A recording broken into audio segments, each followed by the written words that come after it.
चिराग मांझी और हिंदुत्व का नीतीश ने निकाला तोड़, मोदी की उल्टी गिनती शुरू। देश में लोकसभा चुनावों की आहट के बीच नीतीश कुमार पूरी तरह से चुनावी रंग में रंगे नजर आ रहे हैं। दरअसल वो इस बार बीजेपी को कोई भी दूसरा मौका नहीं देना चाह रहे हैं, इसलिए उन्होंने बीजेपी की ताकत का तोड़ निकालना भी शुरू कर दिया है। ऐसे में आइए इस वीडियो में हम इसी की चर्चा करेंगे कि कैसे नीतीश कुमार के कारण बीजेपी की उल्टी गिनती शुरू होते नजर आ रही है।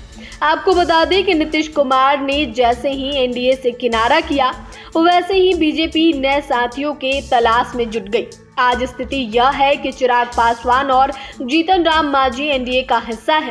हालांकि अभी तक एनडीए में सीट बंटवारा नहीं हुआ है। ऐसे में आगे इस गठबंधन की क्या स्थिति रहेगी, इस पर कुछ कहा नहीं जा सकता। वैसे ऐसा कहा जा रहा है कि चिराग पासवान और जीतन राम मांझी के कारण बीजेपी को बड़ा फायदा हो सकता है। वहीं बीजेपी फिर से राम मंदिर के सहारे हिंदुत्व के एजेंडे पर वापस लौटती नजर आ रही है। ऐसे में जदयू अब चिराग पासवान, जीतन राम मांझी और बीजेपी के हिंदुत्व का तोड़ निकालते हुए 26 नवंबर को पटना में भीम संसद का आयोजन करने जा रही है। देखें तो जदयू भी भीम संसद को लोकसभा चुनाव 2024 से पहले दलित वोट बैंकों को लामबंद करने के रूप में देखा जा रहा है। इसका स्लोगन है संविधान बचाओ, आरक्षण बचाओ, देश बचाओ। इस संसद में लाखों लोगों की जुटान होने की संभावना है। इसमें नीतीश कुमार, ललन सिंह समेत विपक्षी दलों के नेता भी लोगों को संबोधित करेंगे। यानी कि भीम संसद के सहारे नीतीश कुमार दलित वोटर्स को साधने की तैयारी में है। अब सवाल यह है कि भीम संसद में बीजेपी को क्या नुकसान हो सकता है, तो इसका जवाब जानने के लिए सबसे पहले राज्य में दलितों की आबादी पर गौर करते हैं। बता दें कि जातीय गणना की रिपोर्ट के मुताबिक राज्य की कुल आबादी में 19% दलित हैं।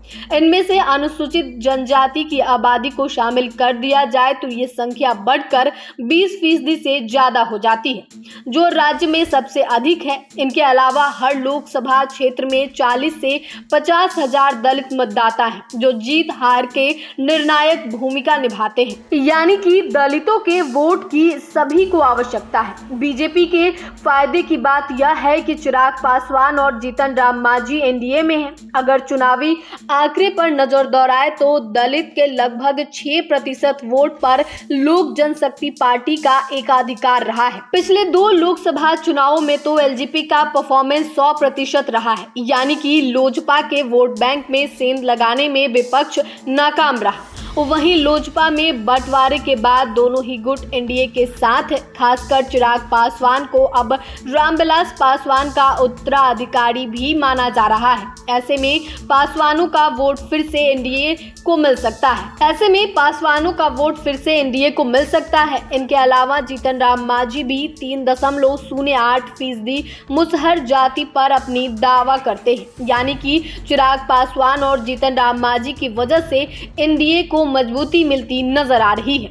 इसलिए नीतीश कुमार ने दलित वोटरों को सावधान करने की तैयारी शुरू कर दी है। देखें तो बीजेपी हिंदुत्व के एजेंडे पर भी वापस लौट रही है। इसलिए जदयू नेता दलितों को यह समझाने की कोशिश करेंगे कि किस तरह से बीजेपी के कारण संविधान और आरक्षण खतरे में है।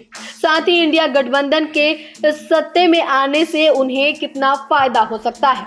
ऐसे में जदयू ने अगर चिराग और मांझी के वोट बैंक में सेंध लगाने में कामयाबी हासिल कर ली तो बीजेपी ने जिस मंसूबे के साथ इनसे गठबंधन किया है उस पर पानी फिर सकता है। वैसे भी नीतीश सरकार ने बिहार में आरक्षण की सीमा को बढ़ाकर ऐसी लंबी लकीर खींच दी है। बीजेपी के लिए इसे पार कर पाना आसान नहीं होने जा रहा है। अब देखना यह है कि नीतीश कुमार का यह दलित कार्ड चिराग मांझी और बीजेपी को कितना नुकसान पहुंचाता है।